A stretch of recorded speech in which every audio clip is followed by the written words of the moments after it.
April 25, 1945. A cold morning cloaked in heavy mist over the ruined outskirts of Munich, Germany. You hear the distant roar of aircraft engines, a desperate, rattling chorus echoing through the skeletal remains of the city. The Luftwaffe's last operational planes shuffle off the battered runways, their worn bodies bearing the scars of relentless Allied bombing. Jagged metal glints weakly under the gray sky, propellers slicing through the damp air as if clinging to a fading dream. Inside the cockpit, Hauptmann Ernst Miller grits his teeth against the biting wind, the bitter taste of defeat mingling with the acrid smoke rising from the burning buildings below. Radio crackles with frantic commands and broken reports. The end of the war pressing down like a vice on every soul aboard. This is not a triumphant flight. It's a retreat, a fleeing shadow of an air force, once feared and respected across the skies of Europe. The planes sputter forward, some limp and barely airworthy. Many will never return from this final sortie. As Hauptmann Muller sweeps low past the bombed-out factories and shattered civilians' homes, you can almost feel the weight of history pressing down the Luftwaffe. Germany's once mighty aerial spear is fractured and on the brink of collapse. Yet the fate that awaits these machines is more grim than mere destruction on the battlefield. What becomes of these planes in the hours, days, and years following the war? This story begins not in the heat of battle, but amid the silence that follows, the quiet disassembly and ultimate fate of the Luftwaffe's once formidable fleet. The engines fade into echoes as Hauptmann Muller's Messerschmitt Bf 109 touches down on the pockmarked runway at Flensburg Airfield, northern Germany. It's May 8, 1945, May Day. Tires screech against cracked concrete, kicking up dust that mixes with the acrid tongue of unburnt fuel. He cuts the throttle, and silence crashes in like a wave. Around him, hundreds of Luftwaffe aircraft sit frozen. Focke-Wulf FW-190s with crumpled wings, Junkers Ru-88 bombers gutted by bombs. Arado AR-234 jets gleaming unnaturally in the pale light. Ground crews, faces gaunt and hollow-eyed, abandon their posts without a word, vanishing into the mist-shrouded woods. You can almost hear the heartbeat of a dying empire slowing to a stop. Allied jeeps rumble in hours later. American G is spilling out with rifles slung low, their boots crunching over shattered glass and spent casings. Lieutenant Colonel Harold Watson, head of the U.S. Army Air Force's Foreign Aircraft Evaluation Program, steps forward, his breath fogging in the chill air. "Secure the field," he barks, eyes scanning the surreal graveyard of steel eagles. "These aren't trophies yet, they're secrets." Me-262 jets with revolutionary swept wings, Heinkel He-162 Volksjäger prototypes barely assembled. Watson's team swarms the hangars, notebooks flipping open, cameras clicking furiously. Every rivet, every blueprint, catalogued before the rain soaks them into oblivion.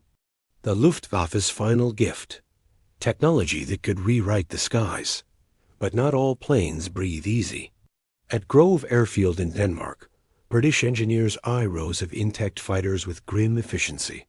Valuable ones those Me-262s, destined for Wright Field in Ohio, get crated. Wings detached with acetylene torches, fuselages slung under C-47 Dakotas for the transatlantic haul. The rest? Marked with chalk X's. Hammers ring out, axes bite into aluminum skins. You feel the vibration in your chest as TNT packs are wired to wing roots, fuses sputtering to life. Boom. Twisted metal rains down, bulldozers growling forward to shove the wreckage toward waiting trucks. Why spare the losers? Demilitarization demands it. No German Air Force reborn on these bones. Prisoners in ragged Wehrmacht uniforms, hands trembling, are forced to swing sledgehammers under watchful MPIs. One young mechanic pauses, staring at the swastika, fading under the blows on his own. He-111's fuselage. A guard shout snaps him back. By late 1945, The Allied Control Council seals the fate. Every last Luftwaffe machine, from trainers to prototypes, must go unless whisked away for testing. Airfields turn to scrapyards, metal melting into Europe's hungry forges, pots, pans, bridges from the ghosts of blitzkriegs. Yet whispers persist of hidden caches, planes smuggled south. What slipped the net? Whispers of hidden Luftwaffe treasures ripple through the Allied ranks like smoke from a distant fire. In the dim glow of a Copenhagen warehouse, June 1945, Royal Air Force Squadron leader Tony Gibbs kneels beside a crated Messerschmitt Me 262, its jet engines shrouded in oily tarps. The air hums with urgency, hands grubby from grease, flashlights cutting shadows across blueprints stamped Geheim. This Schwalbe, the world's first operational jet fighter, isn't scrap. It's a prize shipped to Farnborough for dissection. Engineers pore over swept wings and Jumo, 04 turbines. The line of test stands echoing like captured ghosts. You can smell the kerosene, taste the metallic tongue of innovation born from desperation. But for every Me 262 flown to England, dozens more rust in fields, their engines cold forever. Across the Atlantic, Wright Field buzzes with feverish activity. Colonel Watson's team unpacks Heinkel-He 162s, Focke-Wulf Ta 152's high-altitude interceptors that never fully deployed. Pilots like Eric Winkle Brown, the diminutive British test ace, strap in, hearts pounding as prototypes roar to life. One wrong throttle twitch, and it's Fireball City. Brown logs 487 carrier landings, but these German birds test him hardest, their twitchy handling a reminder of rushed Nazi engineering. Data floods back. Radar plots, speed trials, fuel mixes. America absorbs it all, earthing the P-80 shooting star, the dawn of its jet age. Yet Watson knows the clock ticks, demolition orders loom. How many breakthroughs slip away in the crusher? Not every plane meets the torch. In Norway's frozen fjords, captured Bf-109s and Arado AR-96 trainers patch into the nascent air service, ferrying supplies over rugged terrain. Pilots in unfamiliar cockpits squint through snow squalls, swastikas hastily overpainted with Nordic crosses. They fly until parts dwindle. Grounded by 1947, Czechoslovakia breathes life into He-111 bombers, re-engined as heavy transports for Prague's rebuilding. Even the Soviets snatch Junkers Ju-87 Stukas, probing their dive brakes for Red Air Force tricks. These wartime wolves become peacetime mules, hauling coal and cargo until metal fatigue claims them. But the scrap heaps grow aluminum melted for pots, steel for bridges. Europe's rebirth feeds on Luftwaffe bones. Deeper shadows hide greater dramas. Radlands snake south to Argentina, where U-boats allegedly unload disassembled FW-1 90s in midnight coves. Perrin's regime eyes the tech, whispers of Nazi engineers tweaking props under Andean stars. In Sweden, neutral ground crews hoard Bf-109s flown in by defectors, flying them post-war until the 1950s. You feel the chill of secrecy. What deals cut in backrooms spared these machines? By 1946, the Allied Control Council decrees total demilitarization. No German wings aloft. Bulldozers chew airfields from Munich to Memel. Yet rumors swell of lake-bottom wrecks, Siberian boneyards. Could legends like the Dornier Do-17, fished from Goodwin Sands decades later, hint at more buried alive? Bulldozers growl across Flensburg's mud-churned fields. Late summer 1945. Blades bite into aluminum carcasses, twisting FW-190 fuselages like tin cans under a boot. Sparks fly as oxyacetylene torches kiss wing spars, the acrid stench of melting metal choking the air. Displaced Luftwaffe ground crew now pose in threadbare uniforms, haul wreckage to pyres. Faces smudged black, eyes distant as if burying their own youth. You hear the crunch of gears, the hollow thud of engines dropped into gondolas bound for smelters in Essen and Sheffield. Over 20,000 airframes meet this end, their steel reborn as rail tracks, their aluminum as kitchenware for war-weary families. No monuments, just utility from defeat. Economic hunger devours the rest. Post-war Europe starves from metal factories idle, homes roofless. The Allied Control Council's Yalta Accords demand total disarmament. No wingspan spared unless tagged for evaluation. In Prague's Letgany airfield, Czech workers dismantle He-162 jets. Parts trickling into local aviation until embargoes halt them cold. Soviet scavengers strip Ru-88s in the east, engines bolted to An-2 biplanes for Siberian hulls. Norway's Bf-109s ferry fish until corrosion grounds them in fjordside boneyards, later exhumed for 1970s restorations. Feel the irony. These predators turn beasts of burden and forgotten relics. Yet preservation flickers in unlikely corners.